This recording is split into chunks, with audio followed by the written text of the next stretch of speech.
Welcome to அருசுவை அட்டில். இன்னைக்கு நம்ம பார்க்க போகிறது நெய் மணக்கும் எண்ணெய் கத்திரிக்காய் குழம்பு.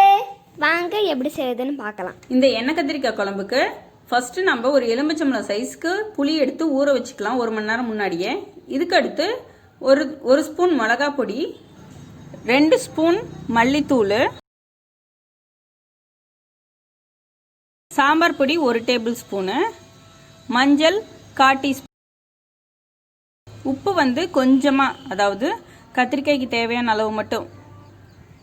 இப்போ புளி கொஞ்சமாக கரைச்சி இதோட திக் பேஸ்ட்டாக கலக்கிக்க போகிறோம். ஏன்னா இது வந்து கத்திரிக்காயை கட் பண்ணி அதுக்குள்ளார ஸ்டஃப் பண்ணுறதுக்காக.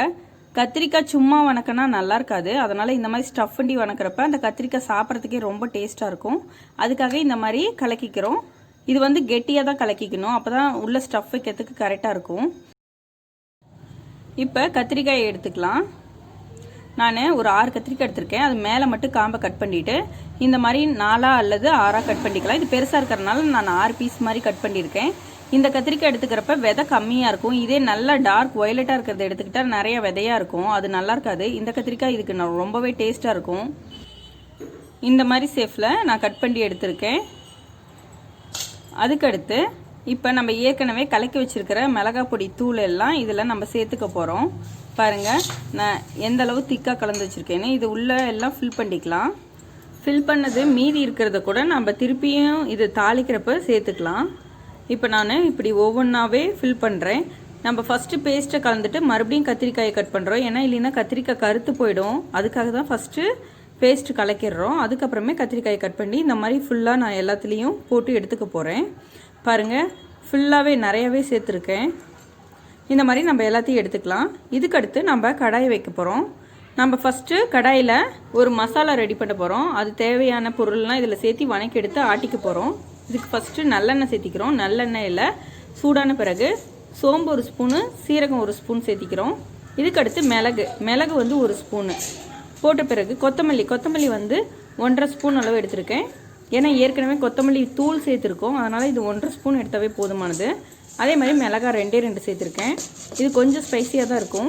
இதுக்கு நான் எண்ணெய் கொஞ்சம் ஜாஸ்தியாக தான் ஊற்றிருக்கேன். இதுக்கடுத்து இது வறுத்த பிறகு நான் இதுலேயே கத்திரிக்காய் போட்டு வணக்கிக்கிறதுக்காக எண்ணெய் கொஞ்சம் ஜாஸ்தியாகவே விட்டுருக்கேன். இப்போ இதுலேயே நான் 4-5 சின்ன வெங்காயமும் பூண்டு ஒரு 6-7 சேர்த்துருக்கேன். இதுவும் சேர்த்து நல்லா வணக்கிக்கலாம். வணக்கின பிறகு தேங்காய் சின்னதாக ஒரு 1/2 மூடி அளவுக்கு எடுத்திருக்கேன். அதையும் கட் பண்ணி இதோடு சேர்த்து நல்லா வணக்கி எடுத்துக்கலாம். தேங்காய் இதில் வணக்கி போடுறதுனால குழம்பு 2 நாள் ஆனாலும் கெடாமல் இருக்கும். அதே சமயம் நம்ம இந்த மாதிரி மண் சட்டியில் வைக்கிறப்ப அந்த குழம்பு 2 நாள் ஆகியும் டேஸ்ட்டு மாறாமல் சூப்பராக இருக்கும். இப்போ நம்ம வணக்கி எடுத்தாச்சு. இப்போ அதில் எண்ணெய் கொஞ்சம் சேர்த்து கருவேப்பிலையை போட்டுக்கிறோம். கருவேப்பிலை பொரிஞ்ச உடனே இதில் கொஞ்சமாக வெந்தயத்தை சேர்த்துக்கலாம். ஏன்னா புளிக்குழம்பு இந்த மாதிரி வைக்கிறப்ப நம்ம வெந்தயத்தை என்ன பண்ணுவோம், கொஞ்சம் நச்சம் சேர்ப்போம். சேர்த்த பிறகு இதில் நம்ம ஏற்கனவே போட்டு வச்சுருக்கிற மசாலா கத்திரிக்காயும் இதில் சேர்த்துக்கிறோம். சேர்த்து இது நல்லா வணக்கிக்கிறோம். பாருங்கள், இப்படி வணக்கிறப்ப அந்த மசாலா வந்து பிரியாமல் கத்திரிக்காயோடையே இருக்கும். இதே கொஞ்சம் தண்ணி அதிகமாக சேர்த்திட்டோம்னா எண்ணெயில் கத்திரிக்காய் போட்ட உடனே அந்த மசாலா பிரிஞ்சு எண்ணெய்க்கு வந்துடும். இப்போ பாருங்கள், இது மசாலா பிரியாமல் கத்திரிக்காயோடையே இருக்குது. இது நல்லா வெந்த உடனே அந்த கத்திரிக்காய் சாப்பிட்றப்ப அந்த மசாலா ஏறி செம டேஸ்ட்டாக இருக்கும். இப்போ வணக்கிறப்பயே பாருங்கள், நெய் ஊற்றுன மாதிரி இந்த கத்திரிக்காய் வாசம் அடிக்குது. பாருங்கள், இந்த அளவுக்கு நல்லாவே வணக்கணும். சிம்மில் வச்சு வணக்கணும். ஒரு 5 நிமிஷத்துக்கு மேலே வணக்கினா தான் இது நல்லா வெந்து வரும். கத்திரிக்காய் வெந்துட்டாவே குழம்பு சீக்கிரமாக வச்சிடலாம். ஏன்னா அவ்வளோ ஃபாஸ்ட்டாக குயிக்காக முடிஞ்சிடும். இந்த கத்திரிக்காய் வணக்கி இப்போ நம்ம இதை ஒரு பிளேட்டில் மாற்றி எடுத்துக்கலாம். பாருங்கள் எந்த அளவுக்கு வதங்கி வந்திருக்குன்னு, கலரும் மாறி இருக்கு. இதை நம்ம ஒரு பிளேட்டில் எடுத்து வச்சுட்டு இதில் நான் சின்ன வெங்காயம் இப்போ கட் பண்ணி வச்சுருக்கேன். இந்த கத்திரிக்காய் இப்பயே சாப்பிட்ற அளவுக்கு ரெடியாக இருக்குது. நம்ம இப்போ திருப்பி இந்த எண்ணெயில் என்ன பண்ணுறோம், பூண்டு வந்து ஒரு பெரிய சைஸ் அளவுக்கு கட் பண்ணி போட்டிருக்கேன். வெங்காயம் ஒரு 10 2 கட் பண்ணி போட்டிருக்கேன். கொஞ்சம் பெருசாக போட்டால் தான் இது சாப்பிட்றப்ப நல்லாயிருக்கும், அதனால் 2 கட் பண்ணி போட்டிருக்கேன். இதுவும் நல்லா வணங்கி வரட்டும். இதில் நான் மாங்காய் சேர்த்துறேன். மாங்காய் எதுக்கு சேர்த்துறோன்னா, அந்த புளிக்குழம்புல மாங்காய் சேர்த்தி சாப்பிட்றப்போ ரொம்பவே டேஸ்ட் நல்லாயிருக்கும். மாங்காய் ஆப்ஷனல் தான், வேணும்னா சேர்த்திக்கலாம், அப்படி கிடைக்கலனா சும்மாவே செய்யலாம். நான் மாங்காய் வந்து ஒரு 4 பீஸ் அளவுக்கு போட்டிருக்கேன். நம்ம புளித்தண்ணி வந்து கத்திரிக்காயில் கொஞ்சமாக தான் சேர்த்திருக்கோம். மீதி இருக்கிற புளித்தண்ணியை இதில் சேர்த்திக்கலாம். சேர்த்திட்டு உப்பு வந்து ஏற்கனவே கத்திரிக்காயிலையும் கொஞ்சம் போட்டிருக்கேன். அதனால் இதில் பார்த்துக்கிட்டு அதுக்கு தகுந்த மாதிரி 1 ஸ்பூன் அளவுக்கு சேர்த்திருக்கேன். இதுவும் ஒரு 5 நிமிஷம் கொதிச்சாவே போதும். அதுக்கடுத்து நம்ம ஏற்கனவே வறுத்து வச்சுருக்கிற தேங்காயெல்லாம் ஆற வச்சாச்சு. இப்போ அதை அரைச்சி பேஸ்ட்டாக எடுத்துக்கலாம். அதையும் இதோடு சேர்த்து கொதிக்க வச்சுக்க போகிறோம். இது ஒரு 5 நிமிஷம் கொதிச்சாவே போதும். ஏன்னா இதுவும் ஏற்கனவே வணங்கியிருக்கிறதுனால பச்சை வாசம் எதுவுமே அடிக்காது. நம்ம கத்திரிக்காய் மட்டும் வணக்கிட்டோம்னா இந்த குழம்பு 10 நிமிஷத்தில் வச்சு முடிச்சிடலாம். இதுவும் பாருங்கள், தேவையான அளவு தண்ணி சேர்த்துக்கலாம். ஏன்னா கொத்தமல்லி தூள் ஏற்கனவே கொத்தமல்லி தூள் வறுத்தும் போட்டிருக்கோம், பொடியாகவும் போட்டிருக்கோம். அதனால் குழம்பு திக்காகவே வரும்.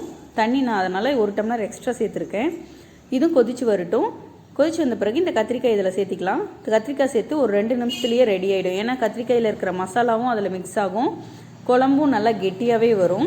இது பாருங்கள், மண் சட்டியில் வைக்கிறப்ப இது 2 நாளைக்கு சூப்பராக இருக்கும் இந்த குழம்பு. இப்போ நல்லா கொதிச்சு வருது. இப்போ உப்பு பார்த்துக்கிட்டு தேவையான அளவு சேர்த்திக்கலாம். நம்ம ஏற்கனவே சேர்த்தன உப்பு கொஞ்சம் பத்தாத மாதிரி இருக்குது. அதனால் நான் இப்போ ஒரு 1/2 ஸ்பூன் அளவுக்கு உப்பு சேர்த்துருக்கேன்.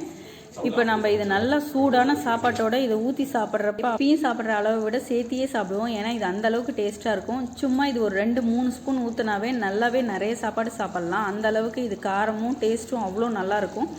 இது ஃபஸ்ட்டு நாள் சாப்பிட்றத விட 2வது நாள் வச்சு சாப்பிட்றப்ப இன்னமும் டேஸ்ட்டு நல்லாயிருக்கும். நீங்களும் இந்த எண்ணெய் கத்திரிக்காய் குழம்பை ட்ரை பண்ணி பாருங்கள். இது வரைக்கும் இந்த சேனலை பார்த்ததுக்கு ரொம்ப தேங்க்ஸ். புதுசான வீடியோவை பார்க்குறவங்க சப்ஸ்கிரைப் பண்ணிக்கோங்க. பக்கத்தில் இருக்க பெல் பட்டனை அழுத்திக்கோங்க. தேங்க்ஸ் ஃபார் வாட்சிங்.